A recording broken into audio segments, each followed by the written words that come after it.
Hello, my name is Marcus. I'm the compiler of a collection of therapy quotes entitled 1001 Windmills of the Mind, a collection of advanced self-help quotes taken from philosophical psychodynamic of a psychoanalytic perspective, which long ago, as I understand, is referred to by some, or perhaps many, as philosophical medicine and narrative medicine.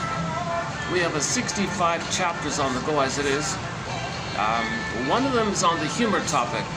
So I thought today I'd give myself a bit of a rest and just maybe add some jokes just to lighten up. I've done a lot of heavy quotes. The last video here, my goodness, was one of the most difficult, challenging topics maybe throughout the whole series here about the whole issue with the nursing, with the mother, the baby and the mother, the nursing dynamic. So check out yesterday's video. I posted no shorts other than the song at the end because I'm not a doctor, so I just read a lady's article about mothers' complications with nursing and their fantasies and their trigger and their memories, what happened to the complications. The baby's going to be affected by what the baby's needs and how how the baby's needs for secure attachment style, rhythm of bliss, rhythm of safety might be interrupted by the mother's memories and what happened to her and her pain, unresolved issues, and how that affects the child and what's going to happen if the child doesn't get the rhythm of bliss kind of thing. So we discussed that a little bit from an article called Mother's Milk by Michelle E. Friedman, I think, yeah. So that was an article back in the 90s, and not many people talk about it, so it was like a rare kind of thing. But so I went through it a little bit. I felt very unconfident discussing it. I feel awkward, you know. I've never delivered a baby in nursing. So I'm talking about something I've never experienced like that, right? But she surveyed the literature, and I reviewed what she posted from other people throughout the past several decades on the topic. So it's kind of surprising, some of it's shocking. I didn't include the more edgy, really severe stuff. That's out of my zone, the forensic. Some women really crossed over into a really psychotic kind of area. I didn't touch that kind of area. So I just covered the more safe, more mainstreamish kind of area, maybe the more relatable area. But she did include some extreme kind of examples. Anyways, you'll get a readout of some selected quotes from that article in yesterday's video here by the phone. The phone read it out smoothly. I don't have shorts for it, but you'll find it easily in yesterday's video. And if you don't mind my anxiety and my stumbling and my umming and ahhing and stops and starts and self-correct, I have a lot of anxiety myself. I've not been analyzed. Disclaimer. I only a BA. I'm the compiler. If my anxiety is not too off-putting or something, you can check out my discussion maybe and see if it stimulates curiosity, stimulates interest. The conclusion was, the mission statement was, if you're over 40, consider getting information from your mother about that time, because it might give you a little ahas, a little clarification of what's going on like that. And okay, so that was a really heavy topic. I felt, yeah, so today's a lighter load. I want to take a breather here and I just went through a couple of joke books and plucked out 10 jokes. So today I'm just going to read out 10 jokes with the hope that one will be funny. 90-10 rule. So I'm hoping there'll be that one that'll be a little funny like that. And I got a few backup miscellaneous ones, so there's honorable mention kind of quotes. So hopefully there'll be one joke that'll be funny. And I need more jokes for this collection because I want to lighten things up as we discuss this material. So we talk about repetition, compulsion, transference, projection, identification, aggressor, Faustin Dio, all the different theories, Melanie Klein and James Grosstein, Thomas Ogden, James F. Masterson, Karen Horney, and the Margaret Muller and Fairbairn and all the other analytic authors. So we discuss all their theories and try to put pieces of the puzzle together. We have some fun stuff in here, like we have psychological interpretation. With some fairy tales. Recently discussed the Odyssey, the one directed by Andrei Konchalovsky and the Hallmark Company with Jim Henson and the puppets, a joint venture filmed in Turkey using mainly Italian actors and actresses. Armand Assante played Odysseus. So the 1997 Hallmark series, I think, is the best version of the Odyssey. And we have spent several videos on the topic of the Odyssey and the metaphors of, Calypso and Circe and the Cyclops and underworld and the journey idea. So we discussed the Odyssey a fair bit, a little bit about the psyche myth, a little bit of, and myths and fairy tales. So Robert Bly's Aaron John and the Maiden King story, Mary Woodman, and and I feel that Alan Chittum likes to tell from his Middle Tales collection. And so we have some fun stuff on myths and fairy tales. They're being dreams, so myths and fairy like dreams. You treat them like dreams, you analyze them like dreams. They're productions of the next stop, open the door, Twilight Zone, this underworld, unconscious world. It's pre-linguistic, it's imaginal, and there's a whole dream system like that. So myths and fairy tales reflect it in their mind. They're like dreams in effect. So it reflects the processes of healing. Poseidon, the waves were going. But in the Odyssey, he was stubborn, so he had all these delays. Poseidon was trying to help him, he was delayed. What do you want, Poseidon? This whole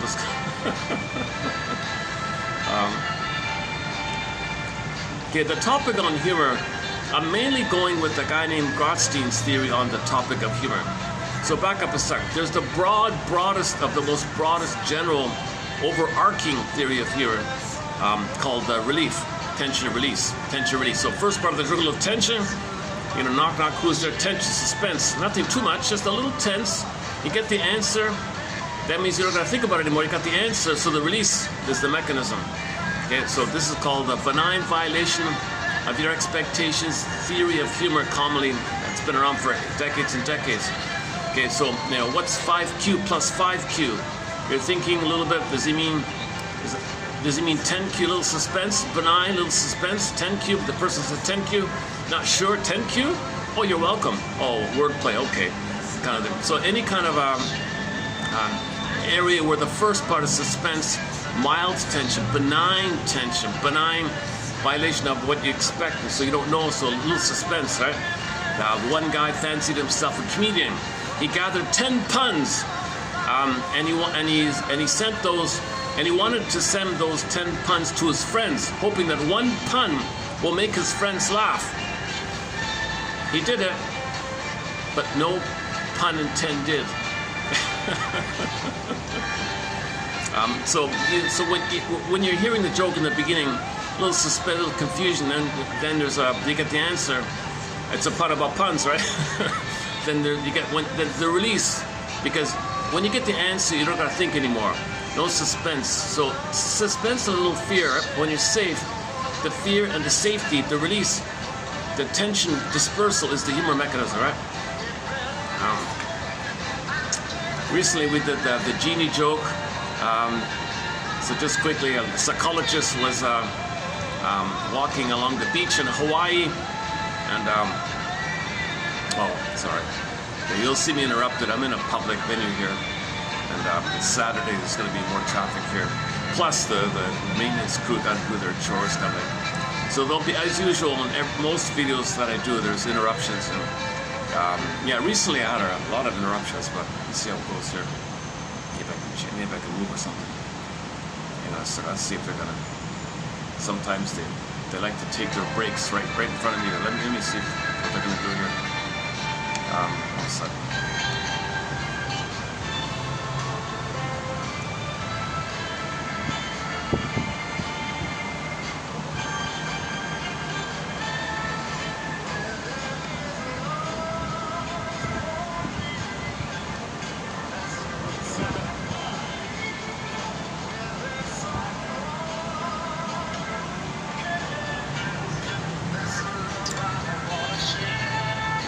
Decide in a minute if they're going to move or not. Okay, let's go back to Hawaii. So a psychologist is walking on the beach in Hawaii, nice sandy beach, very comfortable, sunny, comfortable weather. He's walking along the beach, and he accidentally stumbles upon the bottle, the famous bottle. Whoa, what's this? This nice antique bottle. Picks up the bottle. What's this? Very interesting. He pulls the cork. Okay, the smoke comes out. Poof, it's a genie. It's a friendly genie. It's a friendly genie. It wasn't in there too long, right? If they're in there too long, they're angry. If it's not too long, they're friendly. So friendly. Oh, thank you, sir.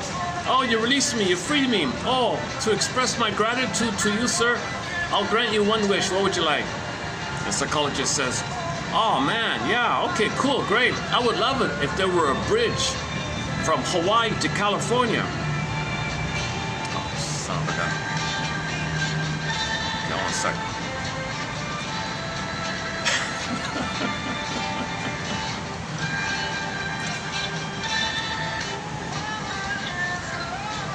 One second. Let me redo it now.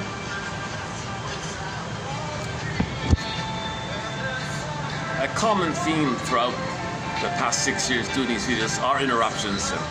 So I have the combination of my anxiety plus the interruptions, and so there's a lot of imperfections in this video. But the quotes are good. The quotes are excellent. I do it for the quotes.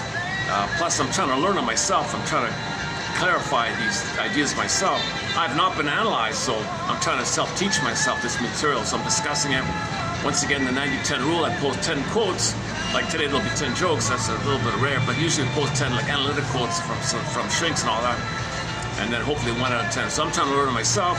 If it leads to a dream, then that's a helpful sign. Dreams are report cards letting you know it's like this in your soul today. It's going on like this in your soul. This is status like that. So in your dreams, you got patterns and relational patterns and conflicts. It comes to you in your dreams. Now, what you remember is is to manifest, but it screens what you can't handle. So it gives you a little bit. You take a little bit and say, "Oh, well, thank you for the little bit. You can handle that." And then you consciously can free-associate for what does it remind me of and go on like that. Okay, back to Hawaii. Take 3. A psychologist was walking on the beach in Hawaii. He accidentally stumbles upon the bottle, okay? And he picks up the bottle, pulls the cork, poof, smoke, genie. "Oh, sir, thank you very much." It's a friendly genie. "I'm so relieved, I'm so happy to express my gratitude, sir. I'll grant you 1 wish. What would you like, sir?" Genie is delighted. "Oh, okay. Well, this is awesome. I would really love it, Genie, if there could be a bridge from Hawaii to California." The genie kind of hesitant, grimaces a bit. "Do you realize how long those pilings would have to be to reach the bottom of the ocean floor? How long all the concrete used all the way across, all that cement, the depth like that and the distance like that?" "I'm not sure." He's kind of, okay, the psychologist said, "Okay, maybe you're right. I don't want to be unreasonable like that. Instead, how about you help me understand myself?" The genie sighs. "Oh." "Would you like 2 or 4 lanes?" So the joke's about how difficult it is to know ourselves, right? That's a recent one. And we got recently I did some AA slogans. They were kind of funny, some of them. "Oh, you're looking for faults, are you? You're trying to find faults? You want to find faults? Well, just look in the mirror. You'll see them easily there. Just look in the mirror. You'll find all the faults you want. Just look in the mirror." Kind of. Oh, they're still there. Oh, Jesus Christ. I thought they finished their chores. They do their chores and they have their break kind of thing, and there's a whole team of them kind of thing. So I try to get out of their way. Let's see.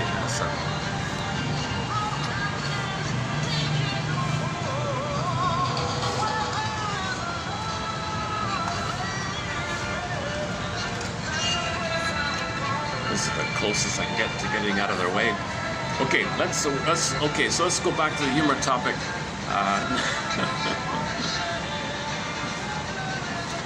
Yeah, anytime you're triggered, like if you're interrupted or something, right?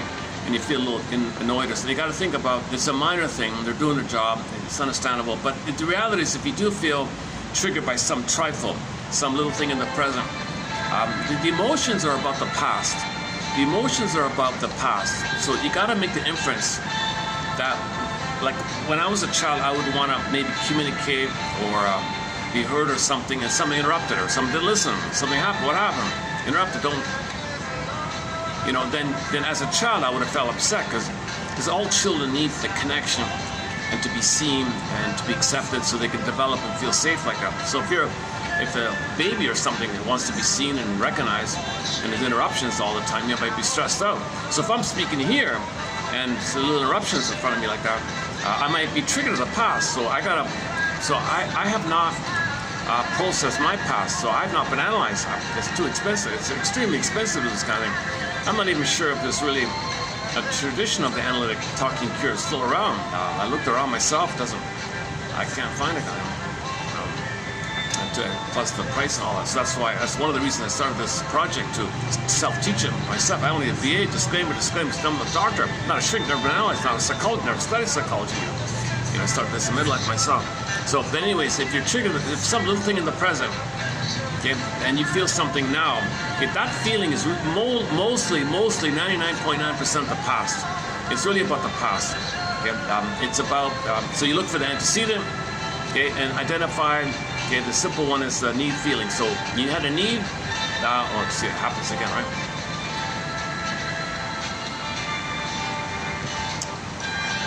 And it happened, now they're going to just be parked right in front of my view here. Okay. After annoying me a few times, now I got the constant visual. Okay, I'm going to have to move here. Let me find another spot here. So that's the triggered again, right? So if you interrupt it, it's kind of like, and I haven't like processed the previous trigger, so like it snowballs a little bit, right?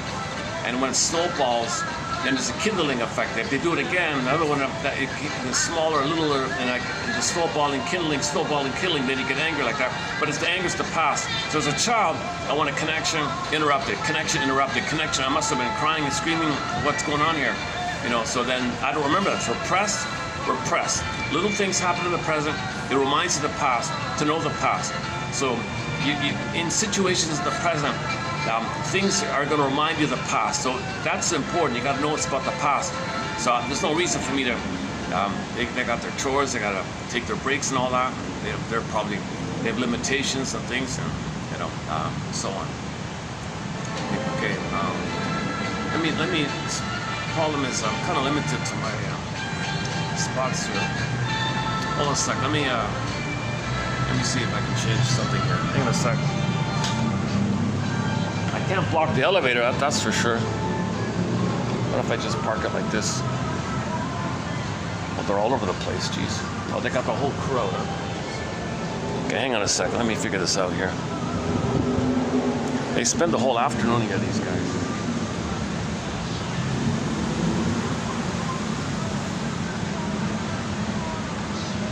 Okay, it's not too...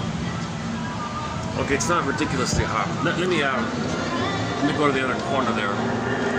Let's take a musical break. Hold on a sec. Or let's let the phone read out the jokes. Okay, let's do this. I'm going to read these 10 jokes. What I'll do is, no, a second thought. Let's just take a musical break. Hold on a second.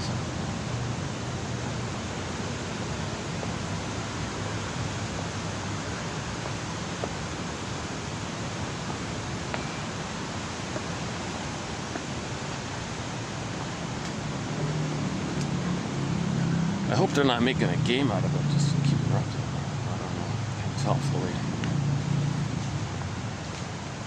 If I go here, what about here? Go back to my regular spot. Okay, should be okay. All right. Let's play.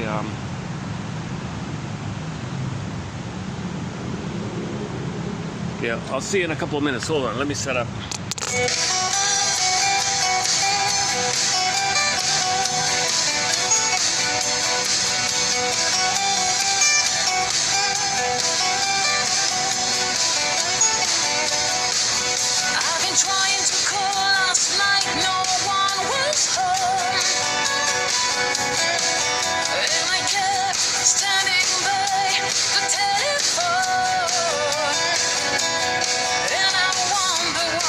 Still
All I need from you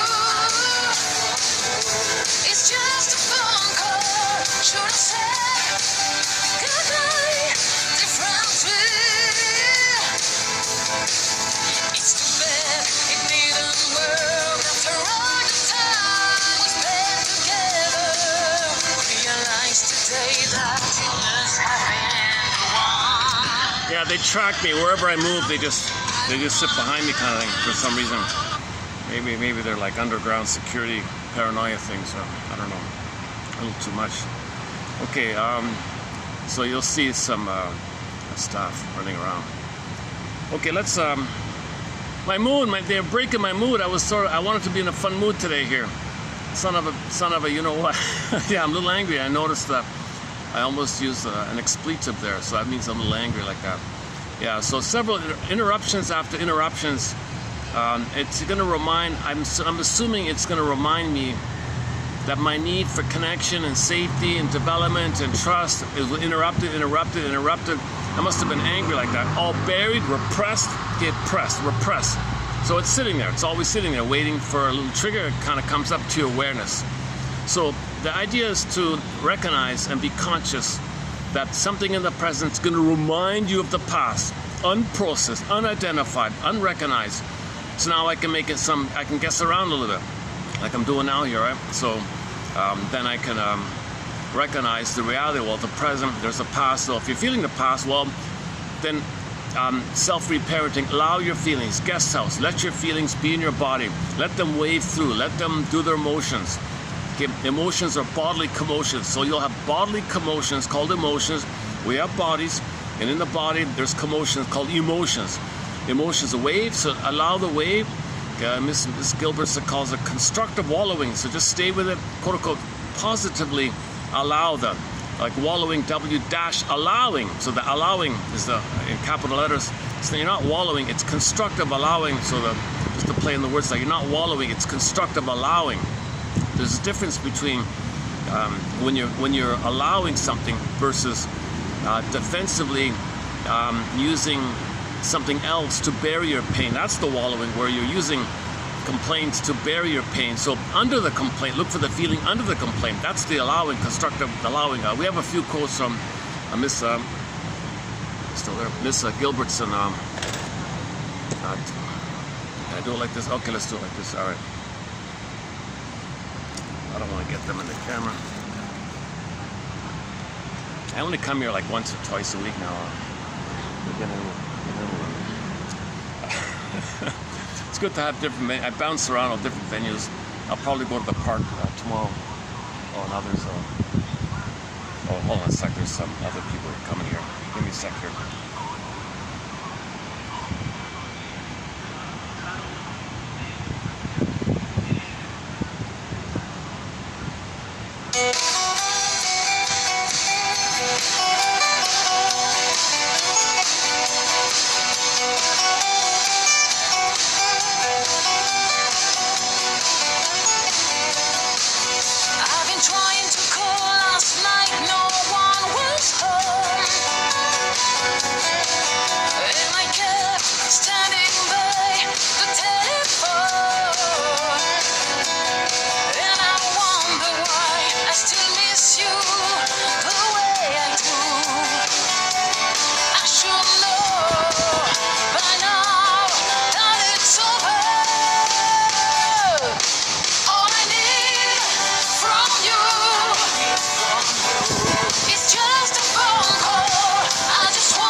Where are we here? I had some other visitors come across here. Okay, All I need, all I need is a sandy Hawaiian beach with some birds and the sound of the waves. And I saw a clip this morning about a dog who befriended a dolphin, and the dog was waiting at the shore. And the moment the dolphin appeared, he'd dive in and swim around together. They swim around together like buddies, kind of thing. It's kind of nice, right? It's really amazing the animal friendships that take place. The dog and the dolphin, not the song "Dog and the Butterfly," the dog and the dolphin. It's a nice little clip like that. Like you see the dog at the shoreline, right? Like at the dock or something, waiting and waiting and waiting. What's he waiting for, right? Well, the owner knows he's waiting for the dolphin. It's a regular thing. Dolphin appears, he dives in, he swims to him, and they swim around kind of together like that. It's amazing that a dog will engage in a connection and a playful interaction with a dog and a dolphin. Interesting. Well, they're both mammals, right? They're both mammals. Sea mammal, yeah. Okay. I want to get my easygoing. I started the video in a friendly, sort of a fun mood. Now I'm kind of still in. I'm half and half here. I'm trying to deal with this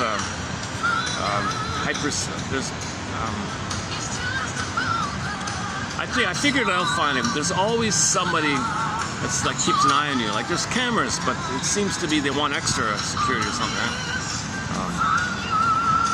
So it's sometimes over the top like that. Yeah.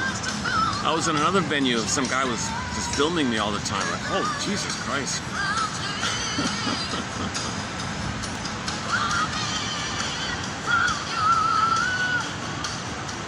When people feel tense, they want to do something to feel a little release, right?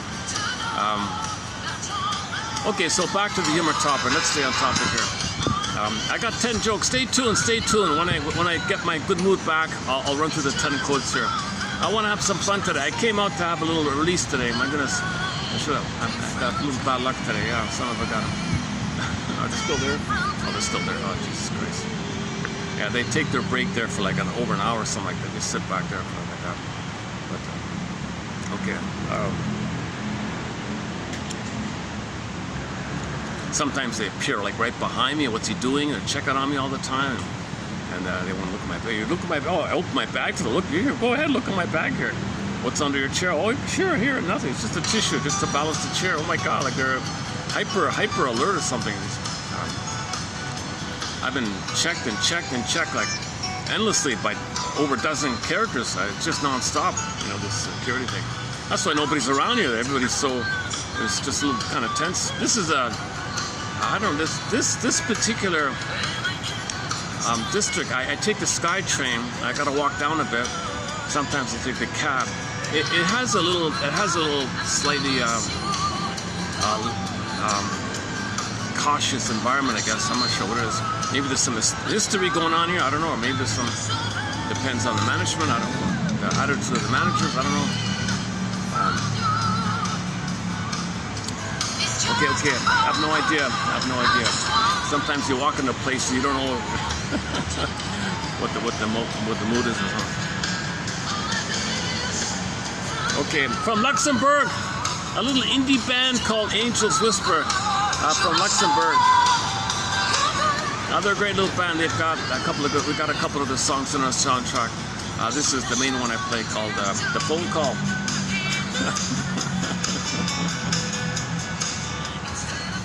Are they still there? I'm waiting for them. Jesus, they're still there. I'm waiting for them to leave finally so I can relax a little bit.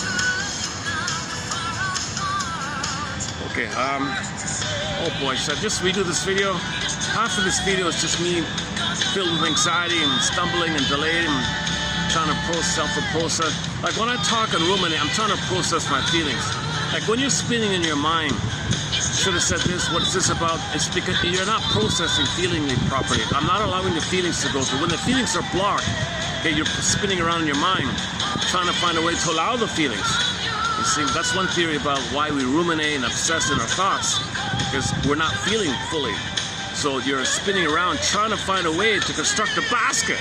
When you got a basket, Okay, then the egg, the feeling, the potential, the flow can take place. Psychoanalysis looks for an egg, the feeling, potential, life, life, the feeling is life. I feel therefore I am, the life. In a basket, in your mind, you gotta have some sense of safety, of like a reality, ego like that. And then you feel, then you're in the present, you're okay. If you're not feeling, you're in pain, right? And if you're in pain, you're upset, you're triggered, trigger the past, more pain, trigger, then you gotta spin around your thoughts. Well, how do I understand this? So you can then feel and calm down, kind of thing. Okay, so let's just do the best I can here, because I processed it as much as I can for the moment here. Should we just jump into the quotes here? Okay, I want to do some jokes. Maybe running through some of these jokes will get my mind off of my current situation. So, are we okay with the basic theory about hearing? The first part of the joke is tension. Okay, we can all live like nomads. What? Nomad? What are you talking about? Digital nomad? Do you mean digital nomad? I don't want to be digital nomad. No. We can all live like nomads, where I know mad at you, you know mad at me. Okay. It's a joke by the comedian Steve Behrman. We have a few of his quotes in our collection. He calls himself a new age comic or cosmic comic. He's pretty good in a way, because his jokes are more about educational, seeing the two sides of the situation, a broader bird's eye view kind of thing. His humor is meant to be a little educational and give you a little more intelligent kind of a perspective, you know, like both and. He focuses a lot about the both and thinking, because there's a relief, a safety when you see both and. Either or is stressful. A lot of jokes are either or, you know, one up, one down. That's stressful. But you also feel relief when you understand the reality of the situation. Like when something is compassionate or something has validation of two sides. Like you're not denying one side, right? This issue of the either or. One lady asked him, so what's the deal with you? Are you an evolutionist or either or a creationist? Oh, I'm both. You're both? Yeah, I'm both. I believe we were created to evolve. So you admire the ability to not get swooped into either or thinking and find some way to not get into either or and find some both and idea. Another one of his is this idea of sides and either or, side, either or. Oh, throw that over the side. This idea of side, one side or the other side. This idea of sides, I say we throw it over the side. There's no sides. Angles, there's angles. A diamond angle. A diamond's got many angles. You know, so I believe more in angles. By the way, when we all see things from the right angle, we're all on the same side. Things like that, huh?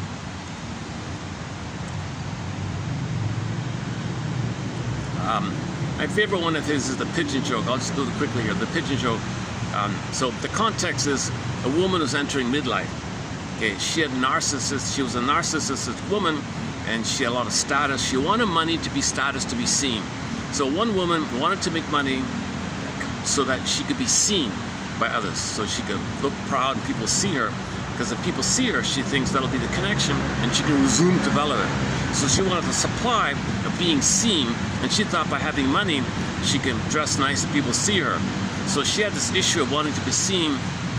So all babies need to be the connection and their identity. If that's crashed, okay, then you keep on trying. So being seen by others, the fact is the mother will see you, connect with you. Then you can have your identity. So she was in the archaic, narcissistic place, wants to be seen. So she wants to display her narcissism to be seen, and that's the fantasy that she can resume development from the past. So money is one way to get status, to be seen using money. So she wanted to make a lot of money. She was getting older. She was in her 40s or 50s, and she wasn't making it. So she had the fantasy, she heard about reincarnation. She thought maybe it's a defense against admitting this, a defense against getting older, mortality. It's not working out. I got to give up this fantasy. I'm getting old, it's not going to work. Now what? She's feeling pain and anxiety, like a midlife kind of thing. Sidebar here, before I forget. I'll come back to it in a minute. In the show Harry's Law, a guy also midlife, 40, 50 something, he had a midlife moment. He wanted to be seen with his jokes and all that. His jokes were kind of wearing down a bit. He had a midlife moment and said,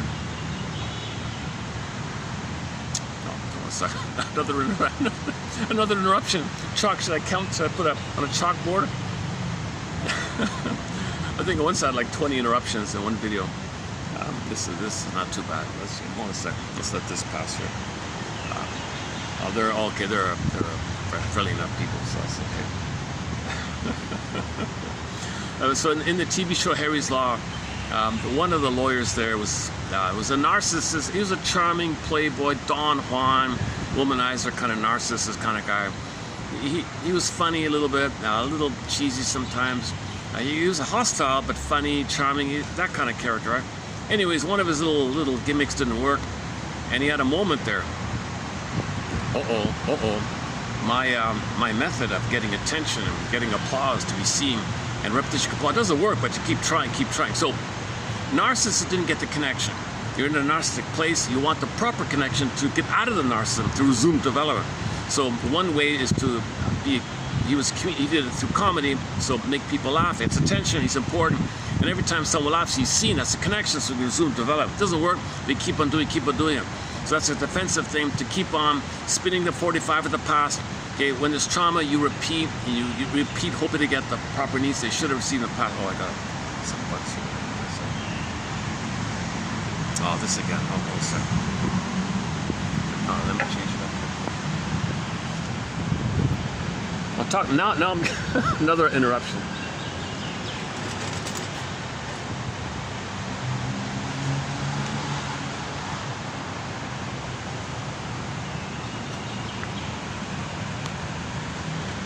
Let me try it this way now.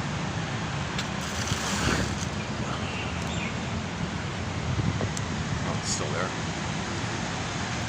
I got some kind of a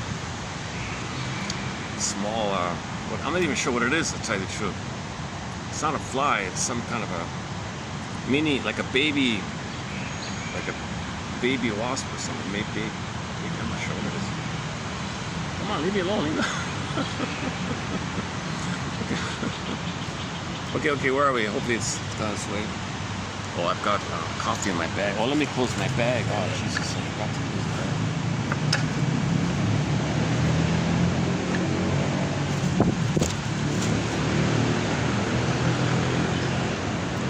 I'll still button. This thing's gonna keep on buzzing around me indefinitely, right? Until I catch him or something. Son of a gun. Talk about interruptions. We should change the topic. We should do a, okay, maybe I gotta look at this issue. Maybe the psychology of like interruption, is that even a thing?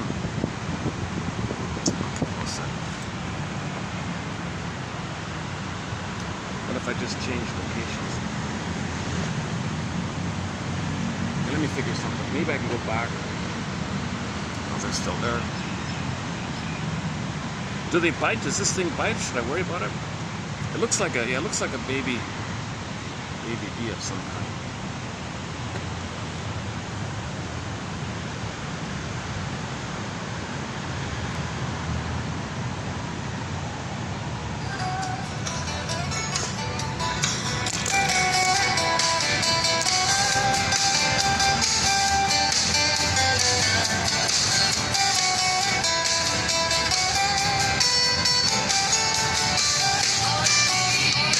All I need from you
let me try another spot here. Hold on a sec.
Whoa, today's been a tough video to get out. My goodness, I haven't even got started yet. Plus, I have to close this before the battery. I forgot to bring the backup battery. So we got about an hour left here. All right. So hopefully,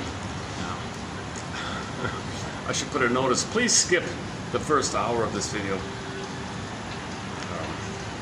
So, okay, we finished, the pigeon joke, yeah, okay, so the woman, as mentioned before, was feeling stress and tension,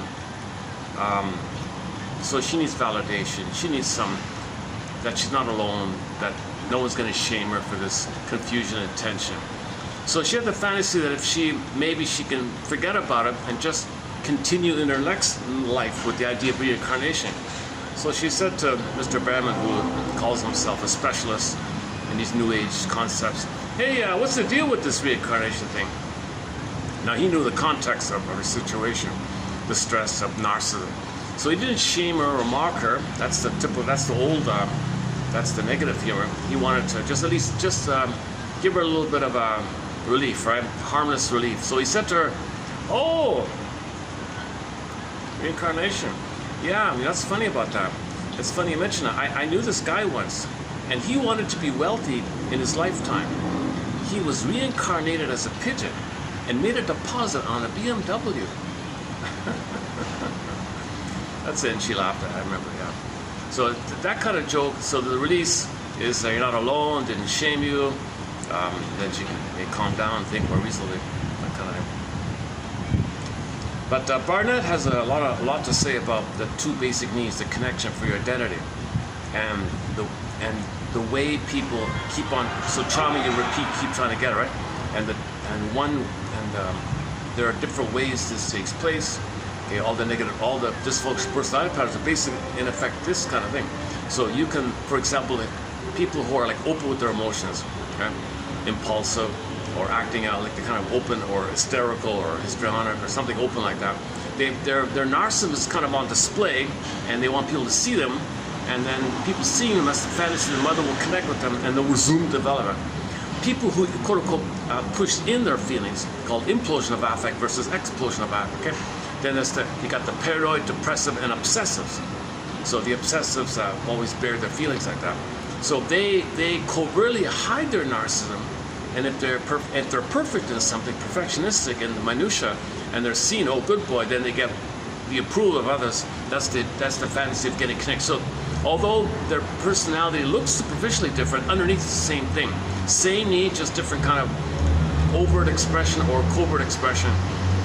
So somebody openly displays their narcissistic and getting applause or seen by others. Somebody's dramatic or something, hysterical or something.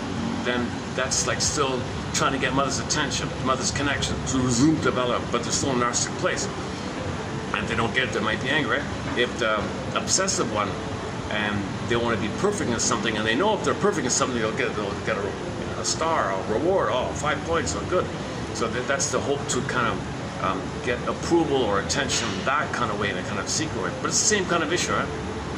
By the way, hysterics and obsessive often get married because for the obsessive, the hysteric at least displays some tension release. So the tension he feels can be released when he sees the hysteric show emotion. It's crude, it's unarticulate, it's not really clear what it means or what's up, but it's some kind of release of the emotion. So he feels some relief. So the obsessive loves, they love to marry a bubbly, vivacious person, let's say, because that releases some of the emotion. Now, it's not going to work just in the beginning of the charge. And the flip is the hysteric turns to the stability, the pseudo-stability of somebody being kind of perfectionistic, reliable, but that doesn't work either. So there's problems with these kind of marriages. So in marriage counseling, the opposites seem to have more misunderstandings like that. But you can have marriages where they're both obsessive, and there's a different area there. So go to the work of Joseph Barnett and his wife, Tess Forrest. We did a 15 video special run of the work not too long ago, and that was great stuff. So Barnett has the theory that so emotions represent the signaling of your need met or unmet. Need met, emotions pleasant. Need unmet, stress, pain, shame, all that. So that the affect, okay, the signaling is about your needs not met or unmet. So the needs are not baby's need for connection and for his identity development. Connection called primary dependency. For his identity development, real self-identity development, you don't want a false self as a shield to cloak the pain of not getting your true identity. You have a fake pseudo thing. You don't want that. You want your real identity, not this painful fake living all the time. So babies want the connection for their identity development. Now, if that connection has failed, it's called insecure attachment style. Okay, baby's trying to nurse, but the let go release doesn't work. Mother's too stressed out, the milk can't come or something. So complication of nursing, let's say. So he feels the connection's broken. So he'll signal it's the stress is anger. Now, if the anger is always kind of visible or something, like popping up, he calls it, it'll lead to those kind of personality patterns just mentioned, right? Hysteric, impulsive, acting out. If the mother's very rejecting towards the display of emotion, it's like blocked in, double binds, and she's obsessive and angry. The child not allowed to show emotion, then it pops in, leads to the obsessive, paranoid, and depressive types.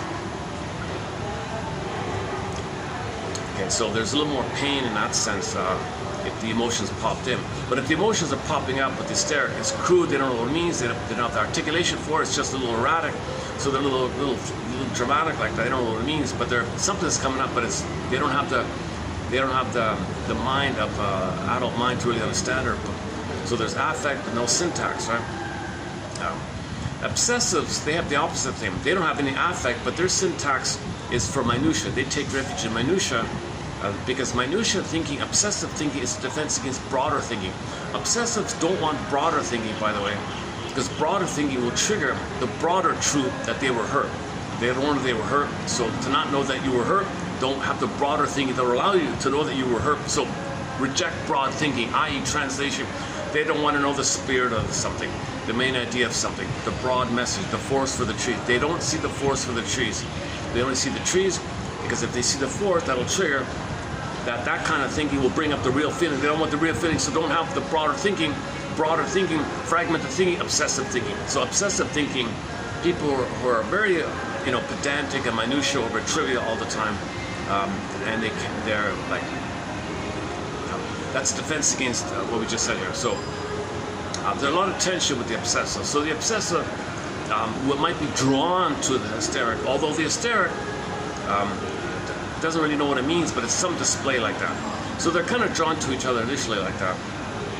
But once again, there's always problems like that, usually. Unless they're conscious and they learn how to communicate, that's a different story. I hear music back. Oh, is that copyrighted? Okay, hopefully this music behind me is not copyrighted. Okay, if you're not hearing, if at any point you don't hear, maybe I can mask it with this my music phone. Hang on a second. Most of this music above is copyrighted, usually copyrighted.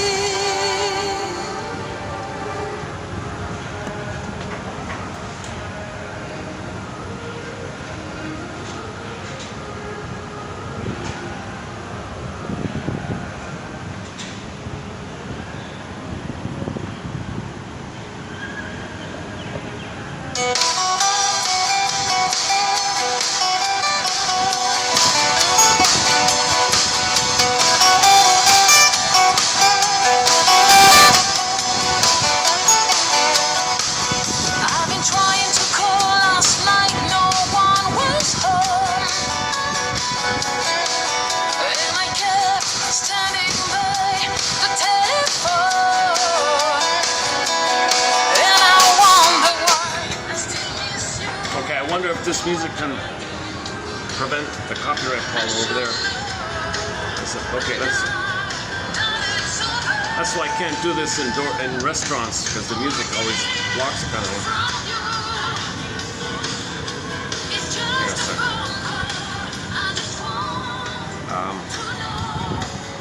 Did we finish the pigeon joke? Yeah, okay. So she felt just some release, a validation like that. Okay, let's just begin. Well, I'm really delaying here, aren't I? Okay. So I just found these this morning very quickly. I just skimmed the joke book and plucked out 10 that might, who knows, maybe they're funny, maybe they're not. I'll find out now. Whoops. Hang on a second. I gotta keep the music then, right? Okay, we've got 2 here on dreams. Oh yeah, so I picked the ones that are kind of like therapies. Most, up to 10, maybe more than half of them have some kind of therapy kind of reference to it, right? Some don't. Before, oh my God. So the overarching theme of humor is first part tension, feel safe, all the thinking and energy and psychic energy figuring out the tension, then you feel safe, it's released. That's the humor mechanism. You know, Goldstein makes it very clear about this. If the person's psychic structure is that of trauma early on and is more tension either or, then the tension they feel is either or. I'm right, you're wrong. Schadenfreude. So the humor is put down humor and they feel the tension release. When they're shaming themselves, find someone else to shame, disperses the tension that they're shaming themselves. So in trauma, you identify the aggressor, shame yourself. Other shame, you shame yourself because you're hurt. Because you do.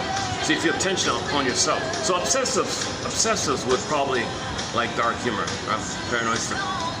People who are traumatized before 18 months tend to like either or humor, schadenfreude, somebody's expensive. So if you're shaming yourself because mother shamed you, that's your tie to the mother, link to the mother, hope to the mother, you gotta shame yourself, that's your attachment. That's the condition to have a link. You gotta shame yourself, you're just like your mother. So she shamed you, you shame yourself, that's you internalize it, you're angry. So it's too much tension. You always feel tension. So most humor lets you fantasize someone else is you. Okay? You're shaming yourself, they're you. The joke is an insult on them. So someone else is being shamed, the shame and the pain that you feel dispersed onto someone else, there's a release. Now the pump is going on, so you do it again. So sitcoms, endless cranking out, pain pump, non-stop 24/7, bitter banter, insult jokes, put down jokes, dark humor, black humor, schadenfreude, sardonic, all this kind of, because the anger's on yourself, the pain's on yourself, find someone to play you, it disperses, the tension disperses when someone else is shamed, because there's less shaming on yourself going on for the moment. Pain pump's going on. Okay, once again, Howling Man, Twilight Zone discussed recently. Let's not do that one again. So this is called the paranoid schizoid mode of experience, the evil thing, the jungle mentality thing, a Melanie Klein's theory up until 18 months. So if your way to get tension release is shaming others, then your humor will be kind of dark at somebody's expense, schadenfreude at somebody's expense. Okay, that means less expense on you for the moment, but somebody's expense to feel less expense on you. But then you got to do it again. It's endless like that. No time in that brain. So a lot of humor comes from this perspective called the paranoid schizoid mode. So that's a somebody's expense idea. Now, if your trauma is further on, like post 18 months, it's called depressive position. That's like both and a little bit. So that's Steve Behrman's jokes, maybe a little lean more on that kind of area. You know, his story is interesting. When he started out, he said he grew up in his family and the environment was very, very negative humor, very dark humor. He was immersed in that culture of put down humor, shaming humor all the time, right? So he became a comedian himself. He started off, and so he was heckled. His story is somebody heckled him, and he referred to his bag of insult jokes and put him down in front of everybody. Everybody laughed at his expense. I feel sick, he said. I can't do this. I can't do this. So he took a Beetle Volkswagen camper, hippies days, with the flowers on it, pulled in his girlfriend, I guess, and went to California. And then, so he's out of the mainstream circuit. He's not on the mainstream kind of humor. Not much demand for that kind of humor. So he wanted to. So his niche is he tells little comedy jokes in the self-help conferences, psychic fairs, those kind of the new age kind of thing. It's a niche because there are no comedians in that kind of area. So it's a very minimal thing. But he gets by like that. I guess he seems. I don't know his full story, but Anyway, interesting. At least there's somebody out there telling jokes that are not at somebody's expense. Something to be helpful. Something like Boltan, right? Something that kind of thing. Yeah, his line, you know, I got it from him. I often quote him. He says, "The truth will upset you free." Upset. That's from him, right?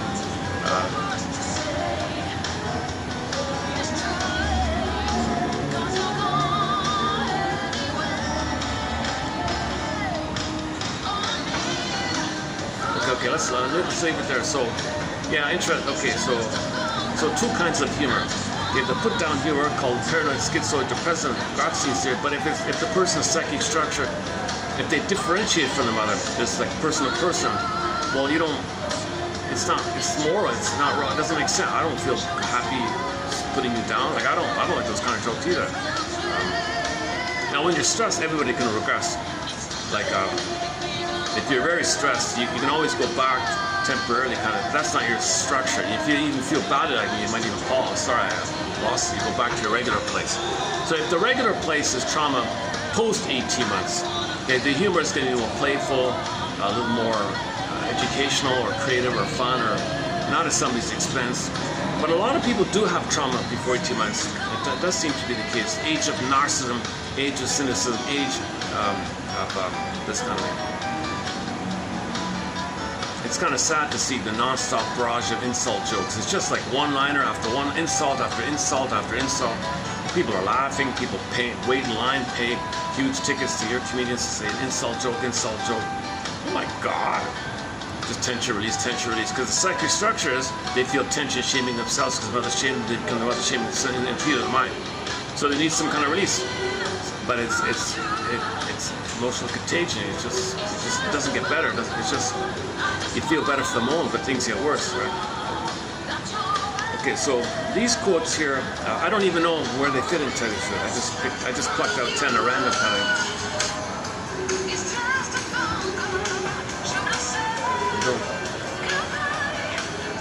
Okay, so let's the first one's on dreams. Yeah, okay.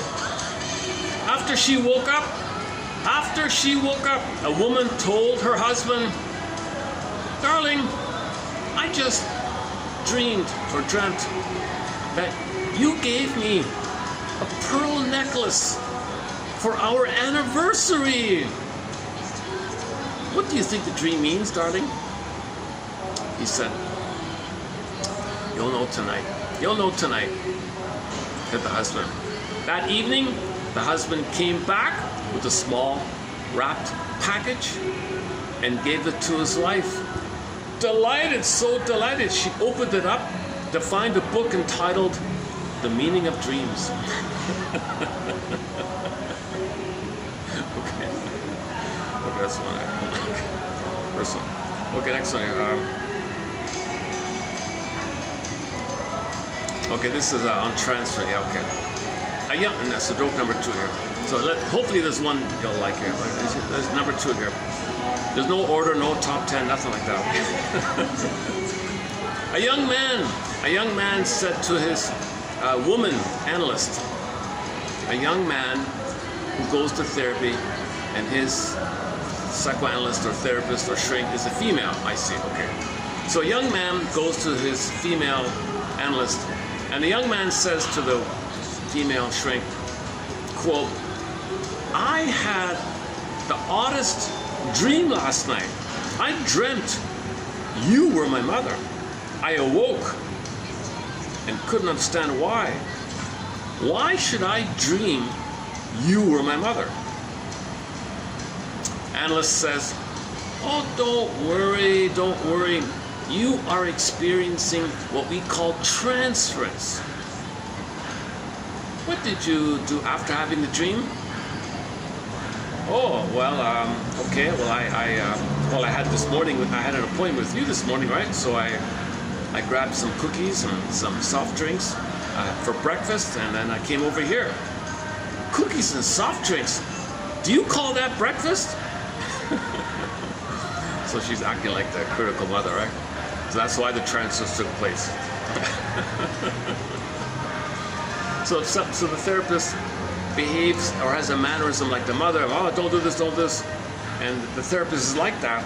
That's why he'll transfer the mother onto the female shrink. Will remind him of the mother, because like the joke implies, the shrink is kind of like the mother. Mothers do that kind of thing. All right, that's not too funny. Okay, scrap that one. All right. Next one here.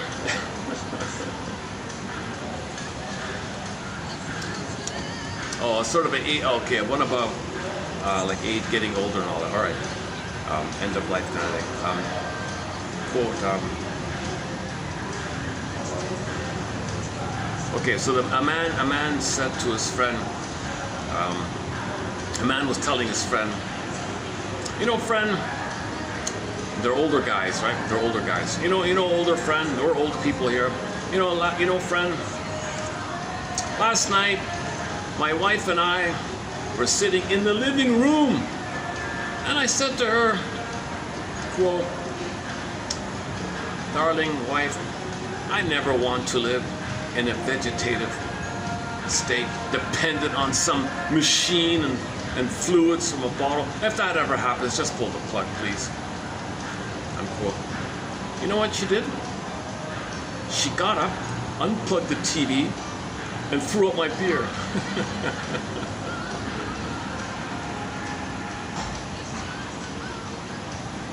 Okay, he wasn't that old. Okay, he wasn't that old. Okay, well. All right, let's try number. That's 3. Let's try number 4 here.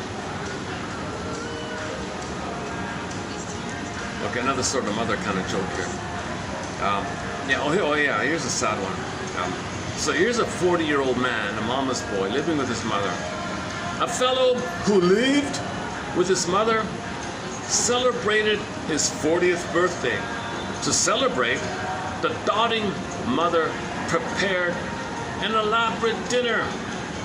At the close of the meal, she presented her son with 2 ties, one blue and the other red.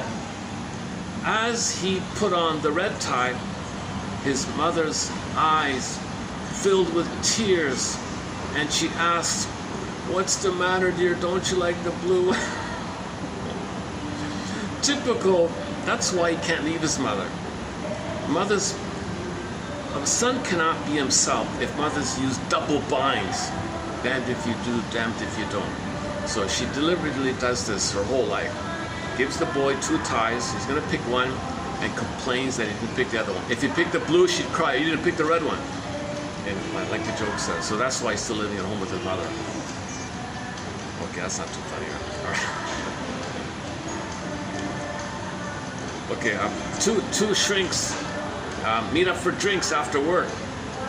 2 psychoanalysts meet for drinks. And this is about the Freudian slip idea. Okay. So one of the shrinks had a Freudian slip himself to his friend. 2 psychoanalysts meet for drinks, and one said to the other, "You know, buddy, I thought I had been completely analyzed, but yesterday I experienced the most remarkable Freudian slip." His friend, quietly listening, nods, waits to hear more. So the first person goes on, yeah, I was having dinner with my mother, and I meant to say, "Please pass the butter." But instead, I said, "You miserable bitch, you ruined my life." Okay, this one I find a little, I don't know why. It's just so unexpected, right? And there is a lot of tension release in that scene, right? A man having to do with a mother, "Please pass the butter." Oh, you. Okay, yeah. So honestly speaking, I find number 4 the first funny one. All right. 1, 2, 3, 4. Oh, that was number 5. Okay, number 6. Number 6. Okay, oh, this is not too funny. Should we do this one? All right, let's just do this one. It's the longest one here. So this is a common debate about shrinks criticizing the behavioralism people. So behavioralism people, they think, "Well, do this thing that I tell you and you'll get better." Shrinks are saying, "Come on, it doesn't work like that." So this is a joke about that.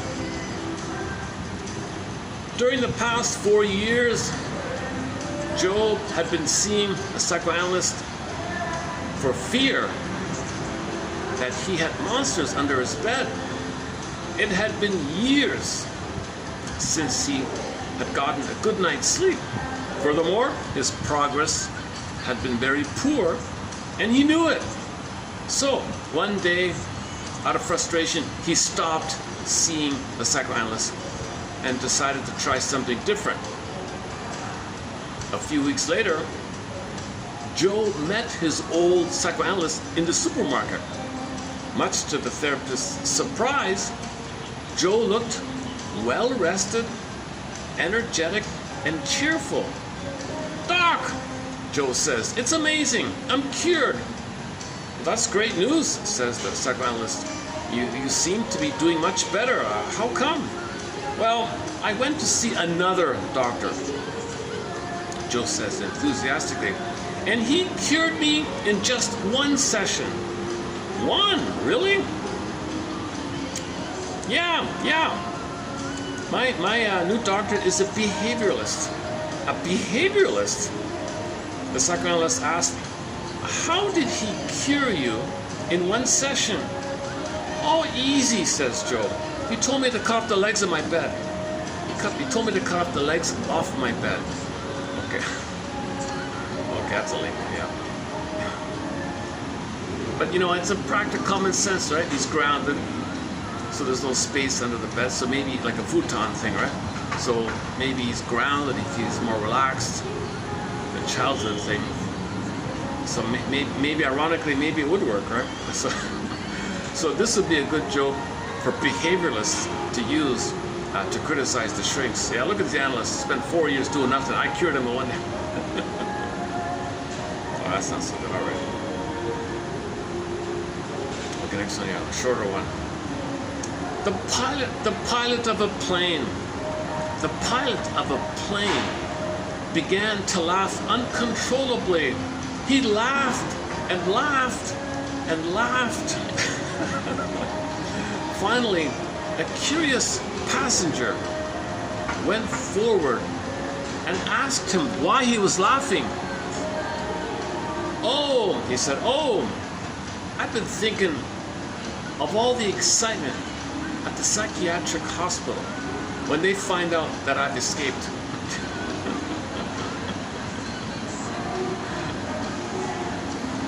Okay, two left here. Okay, two left here. All right.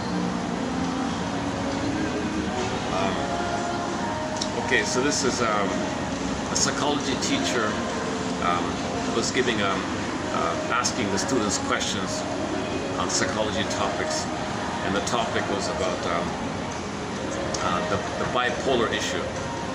So the professor asked the students, "Dear students, how would you diagnose a patient who walks back and forth screaming at the top of his lungs 1 minute, then sits in a chair weeping uncontrollably the next?" A young man in the second row raised his hand and answered, "A basketball coach?"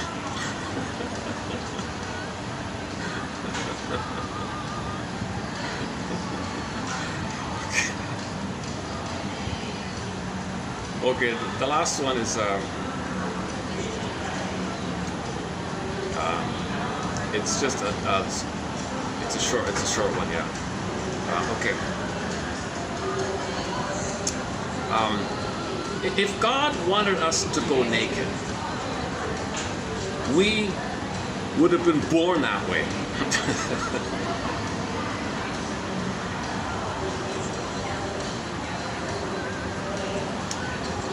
Okay, the rest are just miscellaneous honorable mention ones, I guess.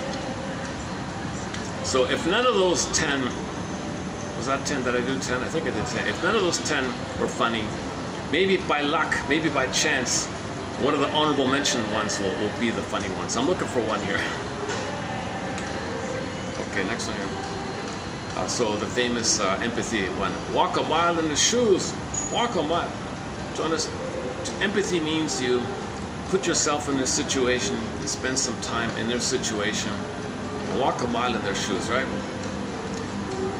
So this one says, before I criticize a man, before I judge a man, I'll walk a mile in his shoes. In that way, if he gets angry, well, he's a mile away, and I have his shoes, and he's in bare feet. Next one. What kinds of things do you and your wife fight about? I don't know. I have no idea. She won't tell me. Okay, again, another honorable mention. Okay, I got 3 more honorable mention ones. Okay, this next one's a longer one. Okay, this is the weakest one. Give it a try. You never know, right? Sometimes the joke you think is the lamest might be the funniest. I don't know.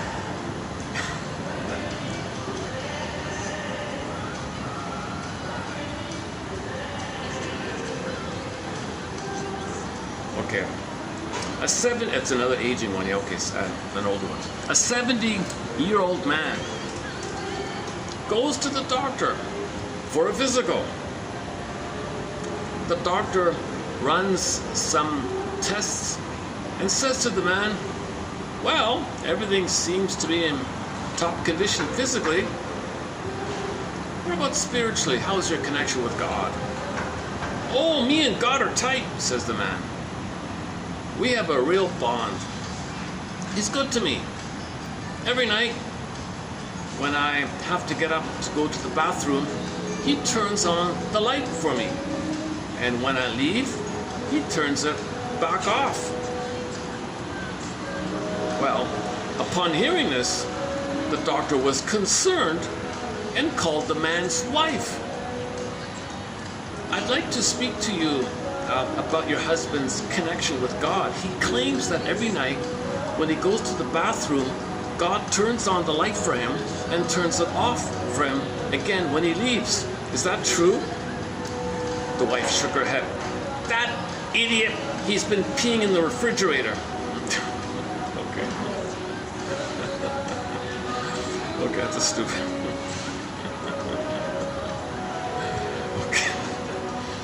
It's partly funny, but I don't know. Okay, another longer one.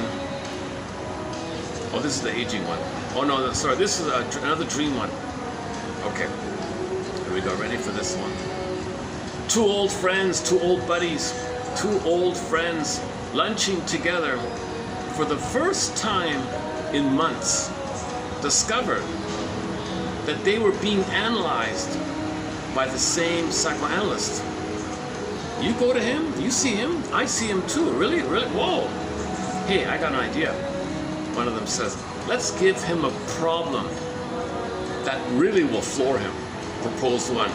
Yeah, I have an idea, said the other.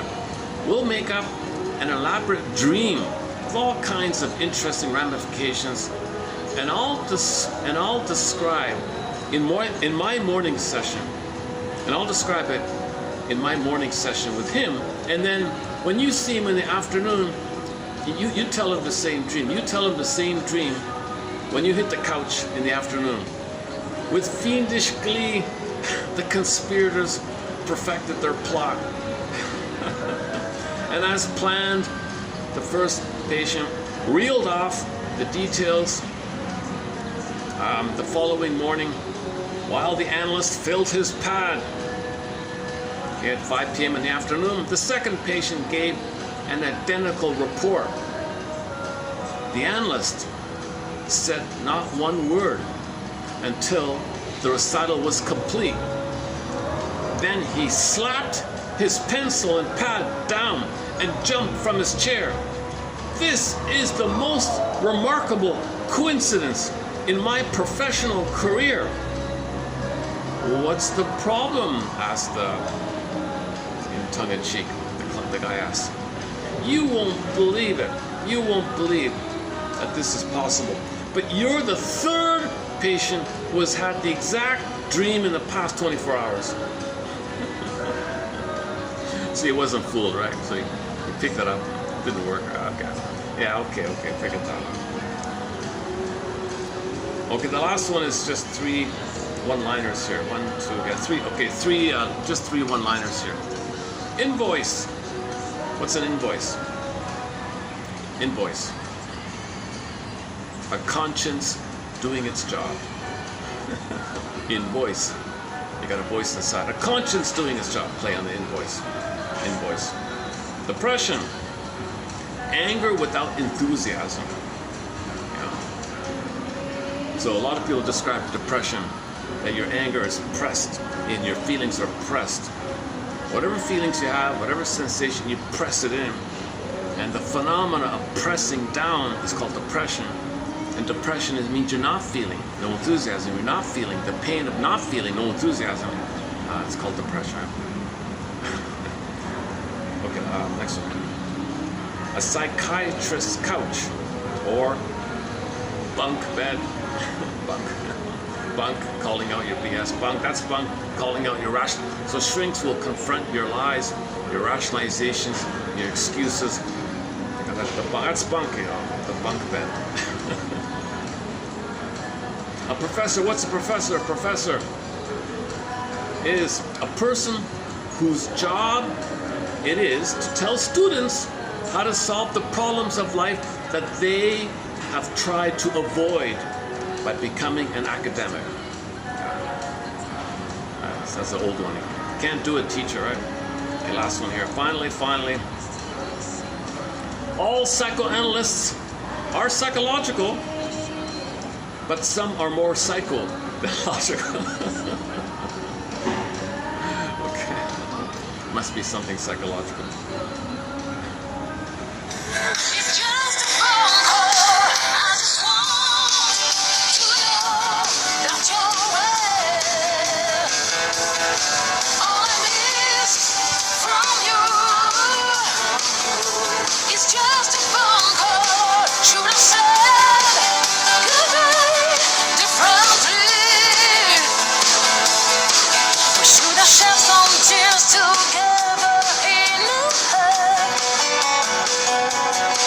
Instead of going our own way, just like two strangers.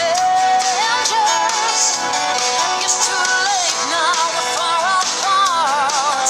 No words to say. It's too late, 'cause you're gone anyway. All I need from you is just a phone call. I just want to know that you're aware. All I miss from you is just a phone call. Should have said goodbye differently. Maybe I can go back to my regular spot. I think they said I don't want to really be here because plus the music. Give me a couple minutes to shift it over to the other side here. 1 second. Let's do it this way then.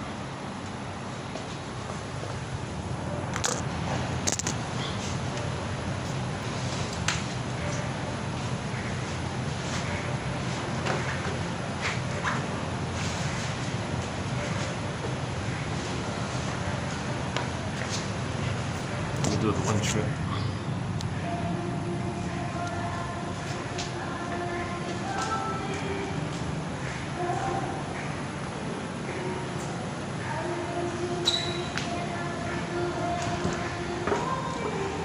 Hopefully they're gone. Let's see.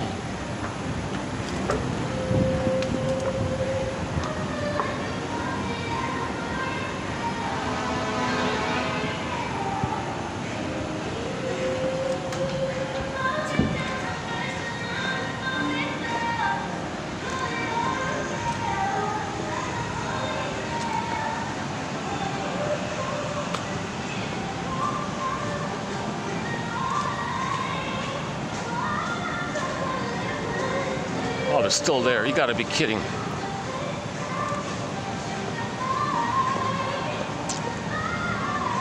Maybe they're very kind of possessive. This is our place, you know. I don't know.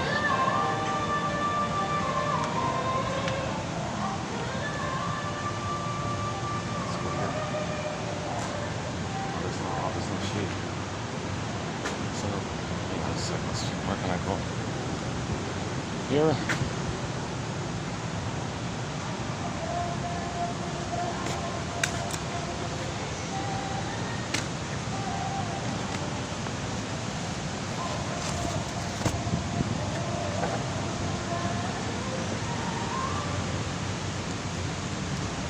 Let's try that. Let's see if the phone will read the jokes out. Let's check the battery. You know, I gotta close this before the battery runs out, otherwise I lose the whole video, which would be okay. I don't mind redoing this video. Half of this was too. Let's see, hang on a second. What is it? Oh, 40%. Okay, well, so we got about maybe half an hour left on the phone, on the battery here. Okay, let's see if this will read out here. Maybe it's funnier in a neutral voice kind of thing. It begins with, after she woke up. Let's see.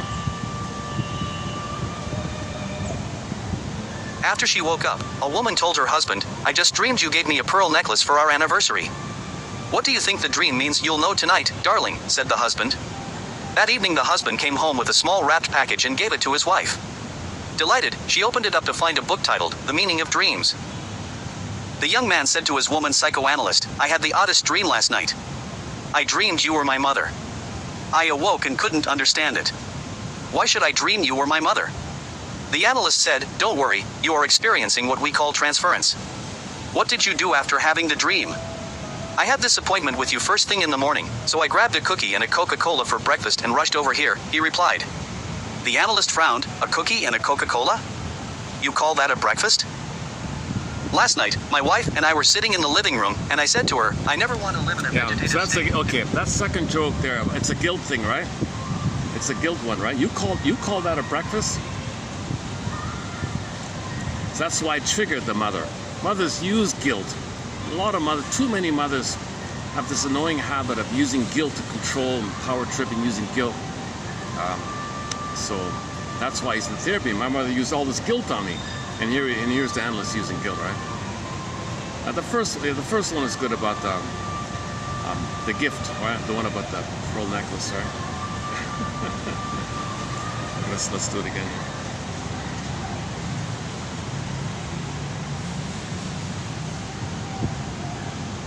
After she woke up, a woman told her husband, "I just dreamed you gave me a pearl necklace for our anniversary." "What do you think the dream means? You'll know tonight, darling," said the husband. That evening the husband came home with a small wrapped package and gave it to his wife. Delighted, she opened it up to find a book titled, The Meaning of Dreams. The young man said to his woman psychoanalyst, "I had the oddest dream last night. I dreamed you were my mother. I awoke and couldn't understand it. Why should I dream you were my mother?" The analyst said, "Don't worry, you are experiencing what we call transference. What did you do after having the dream?" "I had this appointment with you first thing in the morning, so I grabbed a cookie and a Coca-Cola for breakfast and rushed over here," he replied. The analyst frowned. "A cookie and a Coca-Cola? You call that a breakfast?" "Last night, my wife and I were sitting in the living room, and I said to her, I never want to live in a vegetative state, dependent on some machine and fluids from a bottle. If that ever happens, just pull the plug." She got up, unplugged the TV and then threw out my beer. A fellow who lived with his mother celebrated his 40th birthday. To celebrate, the doting mother prepared an elaborate dinner. At the close of the meal, she presented her son with two ties, one blue and the other red. As he put on the red tie, his mother's eyes filled with tears and she asked, "What's the matter, dear? Don't you like the blue one?" Two psychoanalysts meet for drinks, and one says to the other, "I thought I had been completely analyzed, but yesterday I experienced the most remarkable Freudian slip." The friend nods and waits to hear more. The first psychoanalyst goes on, "I was having dinner with my mother, and I meant to say, please pass the butter. But instead I said, you miserable bitch, you ruined my life." During the past 4 years, Joe had been seeing a psychoanalyst for fear that he had monsters under his bed. It had been years since he had gotten a good night's sleep. Furthermore, his progress had been very poor and he knew it. So, one day out of frustration, he stopped seeing the psychoanalyst and decided to try something different. A few weeks later, Joe met his old psychoanalyst in the supermarket. Much to the therapist's surprise, Joe looked well rested, energetic, and cheerful. "Doc," Joe says, "it's amazing. I'm cured." "That's great news," says the psychoanalyst. "You seem to be doing much better. How come?" I went to see another doctor, Joe says enthusiastically, and he cured me in just one session. 1. The psychoanalyst asked incredulously. Yeah, continued Joe, my new doctor is a behaviorist. A behaviorist, the psychoanalyst asks. How did he cure you in one session? Oh, easy, says Joe. He told me to cut the legs off my bed. A private psychiatric hospital that prides itself on creative milieu therapy recently held its annual softball game between the professional staff and the patients. The psychiatrist, psychologist, and social workers whipped the patient team something terrible. Unhappy with the outcome, the patients chose not to let the loss go without a face-saving response. The following memo was posted on the hospital bulletin board for all to see. The patients are pleased to announce that for this year's softball season we came in second place, having lost but one game all year. The professional staff, however, had a rather dismal year as they won only one game. A well-known politician asked his friend, a professor of speech, I forgot to interesting speech. I skipped that one. I missed that one. Oh, I missed two of them. Oh, for Pete's sakes. Oh, I skipped two of them here. Oh, okay. So I only read. So let's do this. So a private, I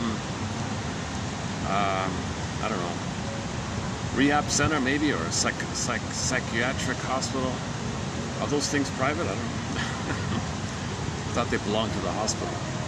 Okay, anyways, a private psych hospital. Whatever. Any. I see. They're more creative and flexible. I see. Okay. A private psych hospital that prides itself on creative techniques or whatever, recently held its annual softball game between the staff and the patients. So you got the shrinks and the psychologists and the social workers together on one team, and they beat terribly. They bet the patients. Geez, unhappy with the outcome. The patients chose not to let the loss go without a face-saving response. The following memo was posted on the bulletin board for all to see. Quote, "We the patients, we are pleased to announce that for this year's softball season,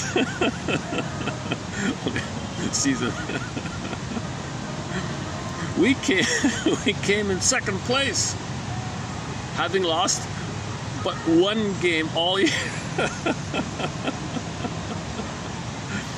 The professional staff, however, had a rather dismal year, as they won only one game. They won only one game. That's a fun one. So the spin is that people reading them, the trick is the season, right? There was only one game. The season, the fine print. Oh, the fine print. You don't see the fine print. How many games are there in a season? Only one. Again, a private psychiatric hospital that prides itself on creative methods in their hospital, trying out different things maybe, recently held its annual softball game between the professional staff and the patients. So you got the shrink and the psychologists and the social workers, etc. They completely defeated the patients in the game. Unhappy with the outcome, the patients chose not to let the loss go without a face-saving response. The following memo was posted on the hospital bulletin board for everyone to see. Quote, "The patients here in this hospital, we are very pleased to announce that for this year's softball season, we came in second place, having lost but one game all year. The staff, the professional staff, however, had a rather dismal year, as they won only one game." Okay. Oh, this one I forgot too. Oh, okay, this one here. Yeah, this one, I can take this one out. Okay, this is a lame one. Yeah, now that I see. Okay. A well-known person who speaks to the public, whatever he is, a public speaker or manager or what, take your pick. He went to his buddy for advice on how to be a better speaker. So a well-known public speaker asked his buddy, who is a professor in rhetoric and speaking and all that, for some advice on presenting and making interesting speeches. His buddy, the professor, said, well, what you can do, buddy, you can open up with a question. Start your speech with a question. For example, why are we all here? I don't know, it gets everybody included, right? Gets everybody involved right away. Okay.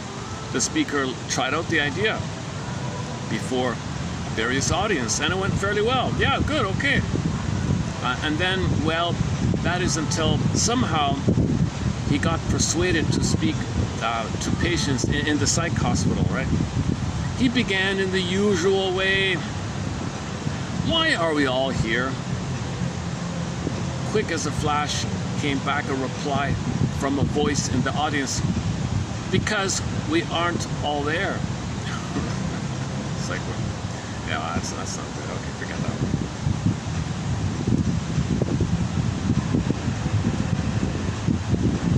Oh, just continue.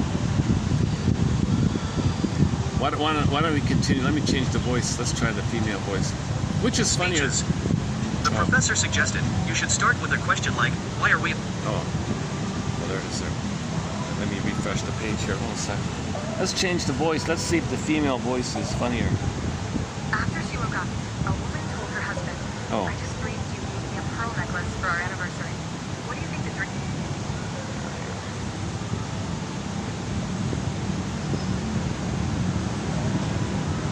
Okay, it begins with after she woke up. After she woke up, a woman told her husband, I just dreamed you gave me a pearl necklace for our anniversary. What do you think the dream means you'll know tonight, darling, said the husband. That evening the husband came home with a small wrapped package and gave it to his wife. Delighted, she opened it up to find a book titled, The Meaning of Dreams. The young man said to his woman psychoanalyst, I had the oddest dream last night. I dreamed you were my mother. I awoke and couldn't understand it. Why should I dream you were my mother? The analyst said, don't worry, you're experiencing what we call transference. What did you do after having the dream? I had this appointment with you first thing in the morning, so I grabbed a cookie and a Coca-Cola for breakfast and rushed over here, he replied. The analyst frowned, a cookie and a Coca-Cola? You call that a breakfast? Last night, my wife and I were sitting in the living room, and I said to her, I never want to live in a vegetative state, dependent on some machine and fluids from a bottle. If that ever happens, just pull the plug. She got up, unplugged the TV, and then threw out my beer. A fellow who lived with his mother celebrated his 40th birthday. To celebrate, the doting mother prepared an elaborate dinner. At the close of the meal, she presented her son with 2 ties, one blue and the other red. As he put on the red tie, his mother's eyes filled with tears and she asked, What's the matter, dear? Don't you like the blue one? 2 psychoanalysts meet for drinks, and one says to the other, I thought I had been completely analyzed, but yesterday I experienced the most remarkable Freudian slip. The friend nods and waits to hear more. The first psychoanalyst goes on, I was having dinner with my mother, and I meant to say, please pass the butter. But instead I said, you miserable bitch, you ruined my life. During the past 4 years, Joe had been seeing a psychoanalyst for fear that he had monsters under his bed. It had been years since he had gotten a good night's sleep. Furthermore, his progress had been very poor and he knew it. So, one day out of frustration, he stopped seeing the psychoanalyst and decided to try something different. A few weeks later, Joe met his old psychoanalyst in the supermarket. Much to the therapist's surprise, Joe looked well-rested, energetic, and cheerful. Doc, Joe says, it's amazing. I'm cured. That's great news, says the psychoanalyst. You seem to be doing much better. How come? I went to see another doctor, Joe says enthusiastically, and he cured me in just 1 session. 1, the psychoanalyst asked incredulously. Yeah, continued Joe, my new doctor is a behaviorist. A behaviorist? The psychoanalyst asks. How did he cure you in 1 session? Oh, easy, says Joe. He told me to cut the legs off my bed.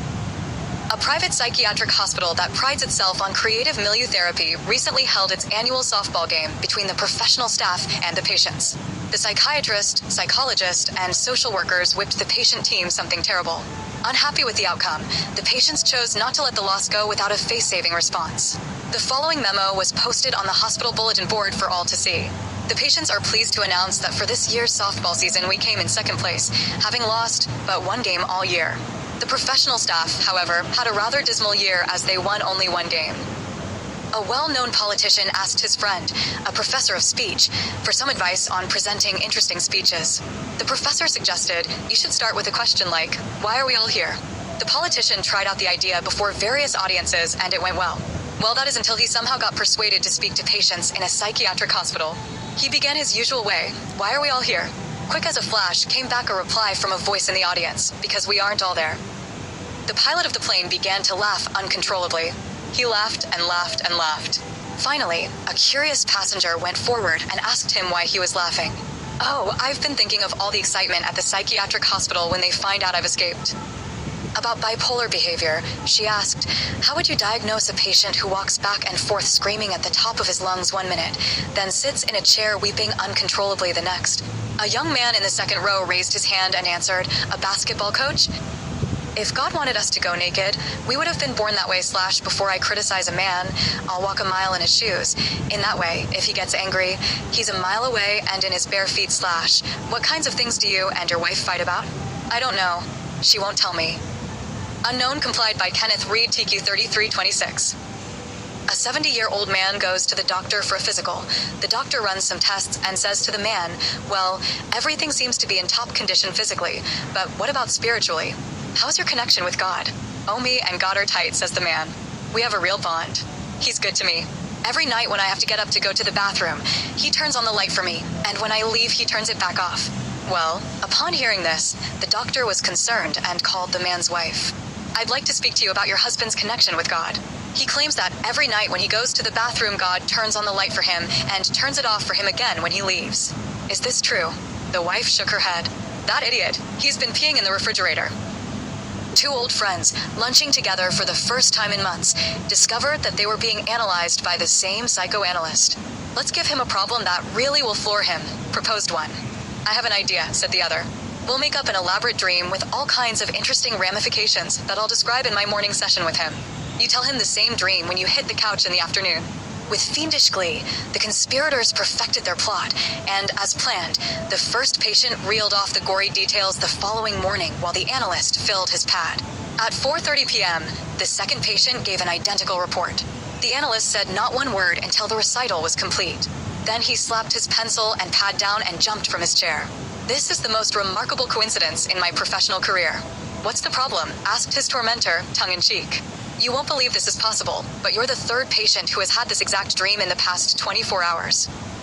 Invoice, a conscience doing its job / depression, anger without enthusiasm / psychiatrist's couch, bunk bed / professor. A person whose job it is to tell students how to solve the problems of life that they have tried to avoid by becoming an academic / all psychoanalysts are psychological, but some are more psycho than logical."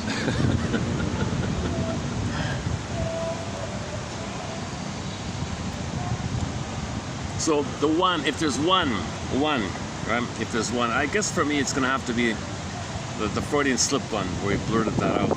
Because at some point you do have to admit your anger at the mother. It does gotta come out.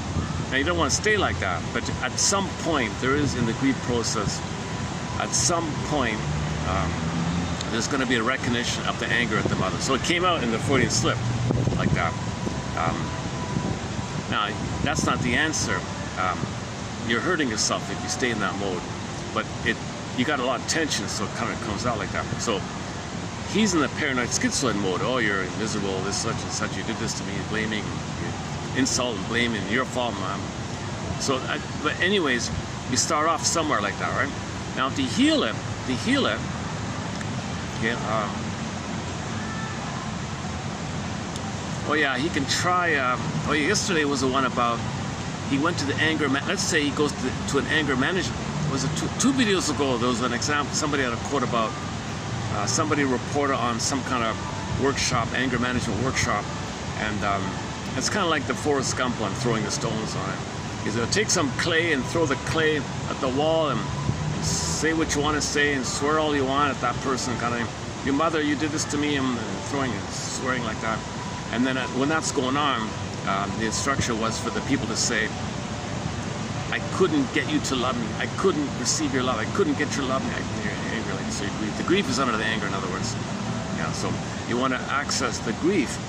Anger is a cry for love. You didn't get the love, the grief under. Anger is a cry for the love. You didn't get called grief, so you want to express the grief like that. So maybe this shrink can do the anger thing, but that's still not the end of it. You got to change your psychic structure, and not just blow off steam.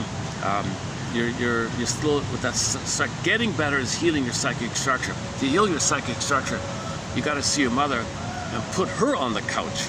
Understand why, okay, she ruined her son's life. Why she felt entitled to exploit the kid to meet her needs. What was her situation? So you got to dig deep and analyze what role did she play as a little girl in her family system, and how that role didn't allow her to be herself.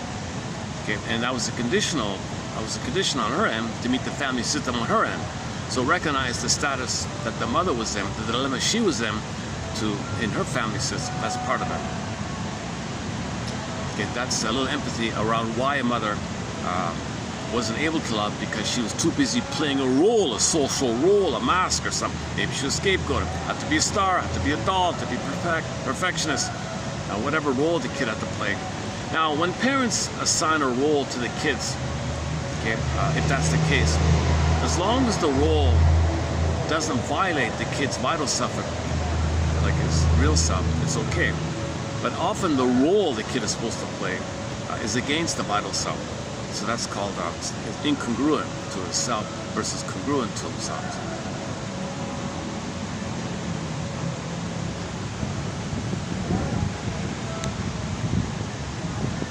So there's a lot of complication between mothers and daughters, and a lot of mothers want oneness. He's turning to the daughter for the oneness.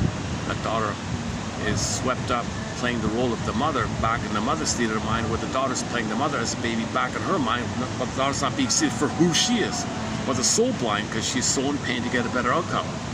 That this daughter who was swept up in this scenario, who then grows up, is very angry by this. So if she has a boy, she might say, boy, I can't see you.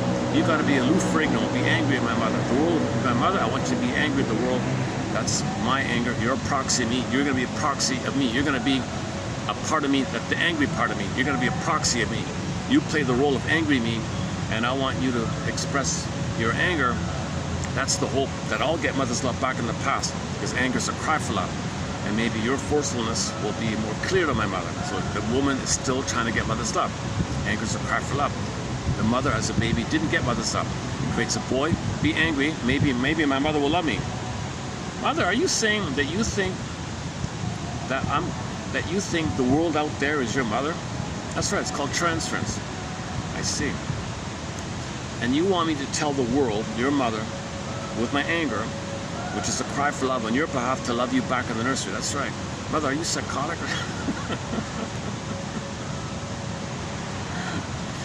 What about me? What about my life? Reality, the world's not your mother. It's called transference. I don't care what it's called. I need your love. I can't love you. I got to get my needs met. I'm in pain. I'm in too much pain to be present for you. I got to get... Oh my God.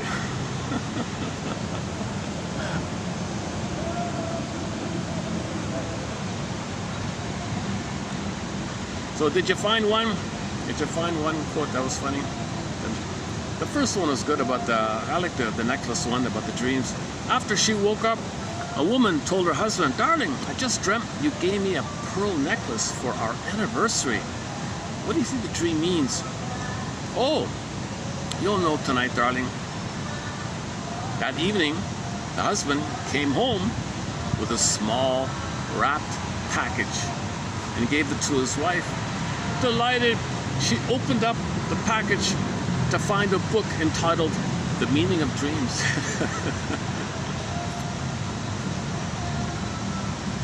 when the AI read out, when the phone read out the second one, it didn't understand that the tone should be guilt tripping.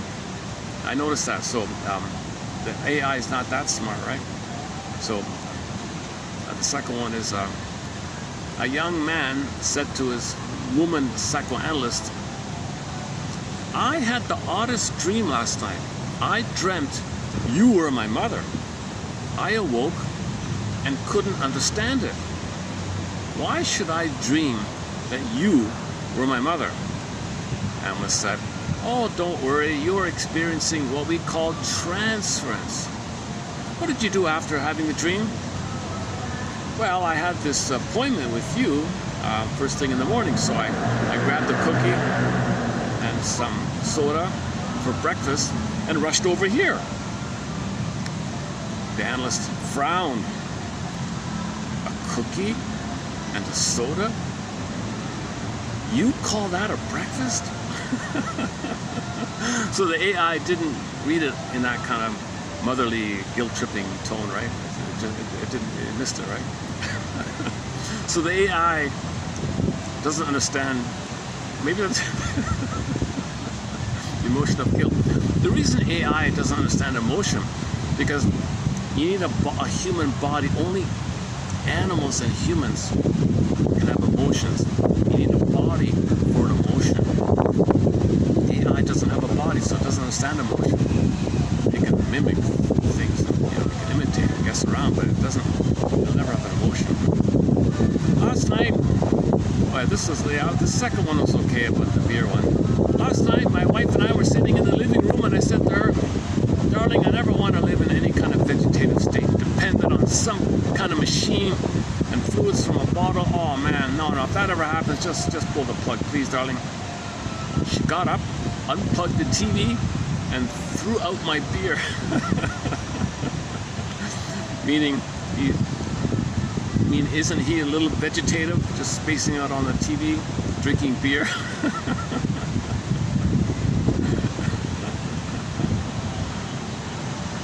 Oh, here's another guilt trip one, right? A man who lived with his mother celebrated his 40th birthday. To celebrate, the doting mother prepared an elaborate dinner. At the close of the meal, she presented her son with 2 ties, one blue and the other red. As he put on the red tie, his mother's eyes filled with tears, crying in a guilt-tripping, pitying way. What's the matter, son? Don't you like the blue one? Double bind, double bind. Many women, when they gaslight, first they double bind the kid. He's in pain. Then they gaslight. And this kid will be dependent on her, hooked on her, can't leave her, can't be free from her. Too much pain. So he might not even physically leave the house. Even if he leaves the house of the mother and marries another woman, he'll still be married. Oh, I got the buzzer. 20%, right? Okay, I got like 10. Oh yeah. Okay, I've got less than 10 minutes on the phone now. Oh, what a pity. I could go on a little bit, yeah. Okay, so I have to wrap this up in 10 minutes. I've only got the built-in battery. For some reason, it doesn't switch over to the memory chip. The mechanism doesn't work, the default thing. So I'm only getting about 2 hours with the battery. Oh, if I had the battery, the storage would give me 2 hours and 50 minutes. But I don't have the battery out. The storage gives me almost 3. The battery gives me about 2. Okay. Are we finished with the jokes here? We did the tie one. Oh yeah, my favorite one. 2 shrinks met for drinks. One said to the other. I thought I had been completely analyzed, but yesterday I experienced the most remarkable Freudian slip. The friend nods and waits to hear more, or maybe says, "Go on." Right? And the first one says, "Yeah, I was having dinner with my mother, and I meant to say, please pass the butter. But instead I said, you miserable bitch, you ruined my life." That's all we talked about, right?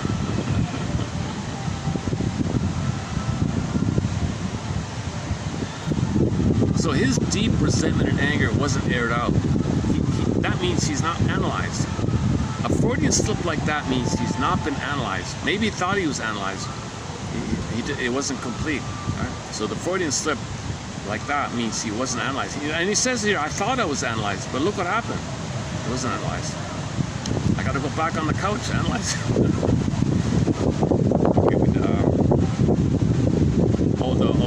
The behavioralist joke about the bed. Okay, let's skip that one. Oh, is that the game, the softball game? That was okay. The private psychiatric hospital that prides itself on creative milieu therapy, whatever that means, creative environment therapy, recently held its annual softball game between the staff and the patients. Okay, the staff won. The staff bet the patients ridiculously, or something like 10-0 or something, whatever, I don't know. Unhappy with the outcome, the patients chose not to let the loss go without a face-saving response. The following memo was posted on the hospital bulletin board for all to see. Quote, the patients are pleased to announce that for this year's softball season, we came in second place, having lost but one game all year. The staff, however, had a rather dismal year as they won only one game. Can you imagine the staff seeing that, knowing that everyone else read? Okay, I made the second one. Okay, the public speaker one. Okay. Oh, the plain one. Okay, we did the plain one. Oh, the basketball coach. We did that one. The naked one. What do you and your wife fight? I don't know. She won't tell me. Okay. And then, the dreams. See, the two friends thought they could fool or mess with the shrink. He messed with them. Oh, 3 people told me this dream. Didn't work. So he passed the test. Invoice. A conscience doing its job.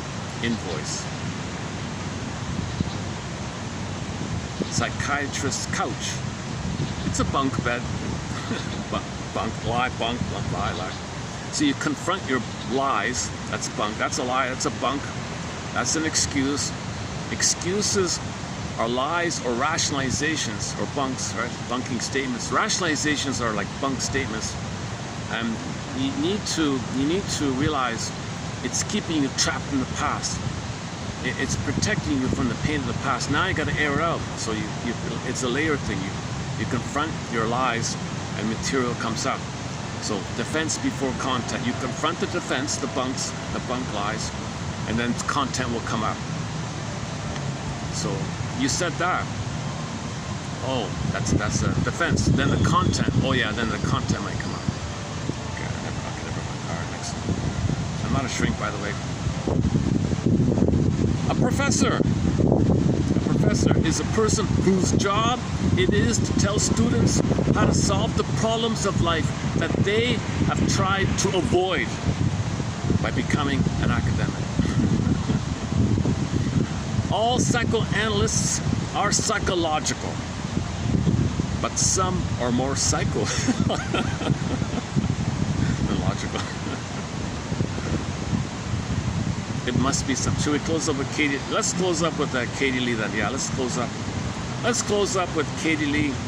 She does some parody, kind of fun songs about the therapy process. Her album is called Songs of Couch and Consultation. She pokes fun at the shrinks and the therapy process a little bit. Her big hit is called It Must Be Something Psychological. It's really quite explainable. She only likes men who are unattainable because the mother was narcissistic. It's really quite explainable. Okay, when this song ends, I'll hit the stop button for today. For me, it's been a mix. I was wanting to have this to be a fun day. I got a little triggered by a lot of the. There seems to be the manager said I got the okay to do it, so they put up with me, but I don't want to exploit it too much, so I kind of get out of the way.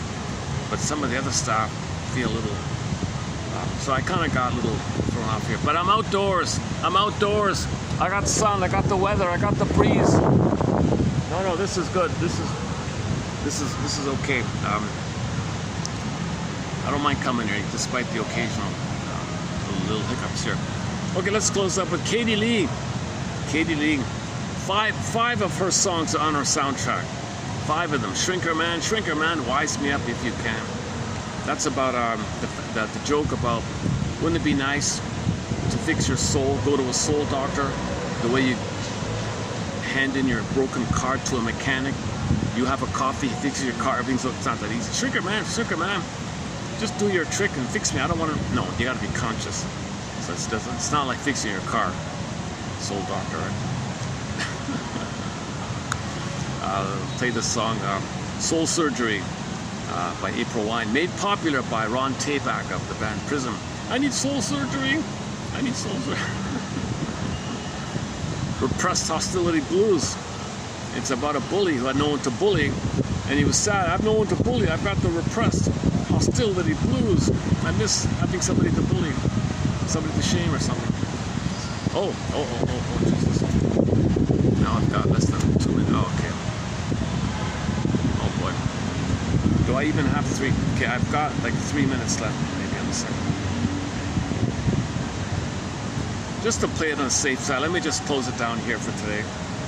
I'll play it next time. I might have only like 1 or 2 minutes left when it gets to the end. Yeah, so Shrinker Man, it must be something psychological. Repressed Hostility Blues. Properly Loved is a good one.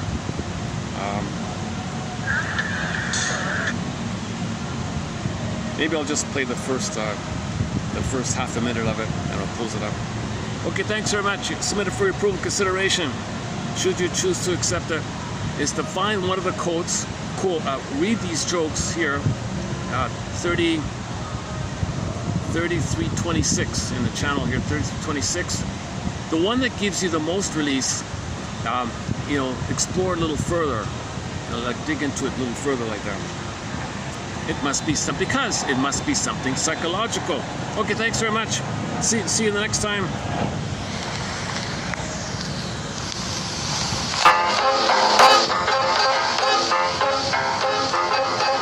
Must be something psychological. It may be something very physical that makes me feel the way I do whenever I'm in touch with you. I think it's something strange and mystical. It might be something very chemical. What is this force between us two that makes me gravitate to you?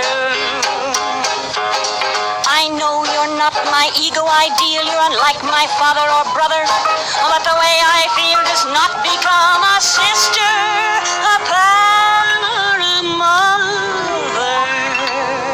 Still, it must be something psychological.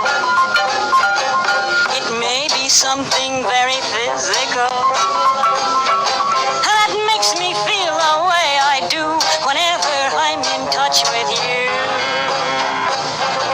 It's something psychological.